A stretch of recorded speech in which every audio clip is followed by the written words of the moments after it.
Hey, salut! Yannick Bergeron avec vous, créateur des expériences du magazine Les Débrouillards. Aujourd'hui, on va ouvrir mon courrier.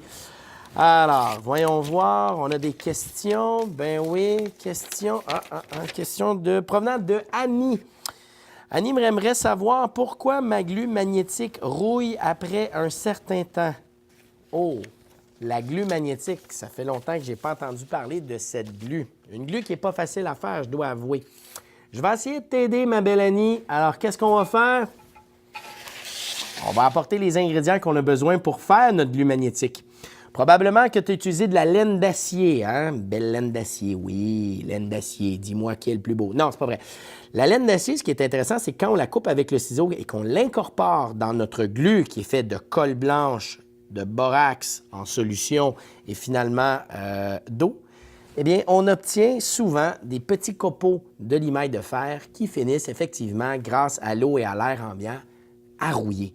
Et c'est normal parce que le fer aime beaucoup l'oxygène et aime beaucoup l'eau. Et lorsque tous ces éléments-là sont mis ensemble, eh bien, ça rouille.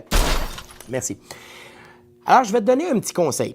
Quand tu vas faire ta glu, tu pourrais commander sur Amazon, c'est tellement rendu facile, tu pourrais commander ce qu'on appelle de l'oxyde de fer. C'est très lourd, c'est une petite poudre noire que tu pourrais incorporer à ta glu.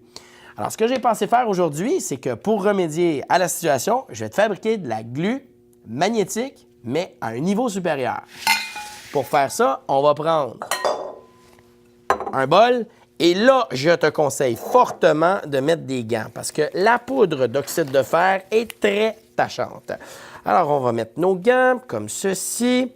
Et là, on va incorporer, même chose que d'habitude. Pour faire de la glu, ça prend toujours plus de colle que d'eau. Donc, j'ai apporté ici une tasse de colle que je vais verser à l'intérieur. Si jamais ça colle sur les parois, c'est quoi le secret? Tu vas le chercher avec tes doigts. Comme ceci. Ou t'en mets juste un peu plus pour prévoir que ça va coller après les parois. Ensuite, ce qu'on va faire, on va aller chercher un peu d'eau, tout simplement. Et vous allez remarquer que je n'ai pas mis de colorant alimentaire. Yannick, mais pourquoi tu n'as pas mis de colorant alimentaire? Disons que ça va faire la job. Donc, j'incorpore les ingrédients. Toujours bien important de ne pas laisser l'eau stagnante sur la colle, mais de bien mélanger les ingrédients. Donc, la colle blanche et l'eau ensemble. Et si jamais vous manquez votre coup, que vous n'avez pas assez d'eau, pas assez de colle, tout ce qu'il vous suffit de faire, c'est d'en rajouter. Ben oui. Puis comme ça va être parfait. Une fois qu'on a fait ça, on va rajouter notre poudre. Oh là là! C'est très lourd. Et vous allez voir qu'est-ce qui va se passer quand on va rajouter notre poudre à l'intérieur. Ça commence déjà à changer de couleur. On obtient un beau gris qui finalement va devenir un beau noir. Et ça, ben croyez-moi, croyez-moi pas, c'est ferromagnétique. Alors, qu'est-ce que ça veut dire? Ça veut dire qu'il aime les aimants. Alors, on mélange ça, on obtient ça. Et qu'est-ce qu'il suffit d'ajouter? Un peu de solution de borate de sodium. Donc, on en rajoute du borax, 1 cuillerée, 2 cuillerées, 3 cuillerées, 4 cuillerées, et on y va avec 5. Et si c'est pas assez, on en rajoute, on brasse. Et là, on commence à voir que ça commence à figer. Bien important de bien brasser. Comprenez-vous pourquoi l'utilisation des gants? Quelle couleur que c'est? Noir, de la glu noire. C'est même pas du colorant alimentaire, c'est vraiment de l'oxyde de fer. Donc, on mélange ça ensemble. Et là, je ne sais pas si vous avez déjà entendu parler des aimants de néodyne. Ça, ce sont des aimants qui sont très forts. Et maintenant, on est capable de s'en procurer un peu partout. Des fois, il y en a des petits, des moyens, des gros. Bon, évidemment, comme je suis professeur, j'en ai pris un énorme que je vais vous montrer dans quelques instants.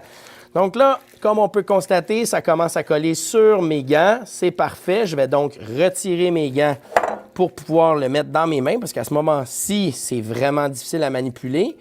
Et avec la chaleur et la température de mon corps, ça devrait être plus facile. Donc, je vais retirer les gants comme ceci. Hop. Et celui-ci.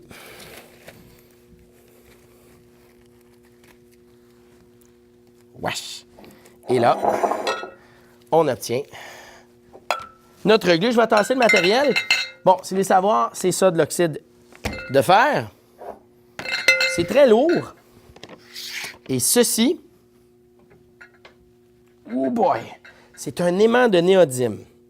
Et ce qui est intéressant, c'est que lorsqu'on a notre glu qui était fait à partir de notre oxyde de fer, eh bien, oh, on a quelque chose de vraiment génial. On a un aimant qui se retrouve à rentrer à l'intérieur de notre glu parce que c'est ferromagnétique, puis il va essayer d'attraper tous les petits morceaux. Bon, il est rendu mon aimant?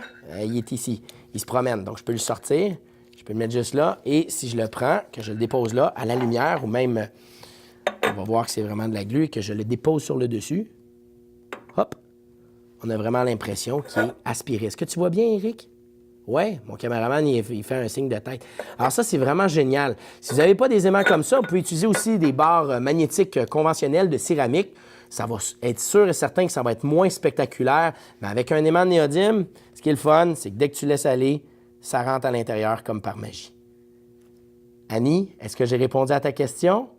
En plus, je viens de te montrer une super glue qui est vraiment intéressante. Et est-ce que tu aurais vu par hasard mon aimant?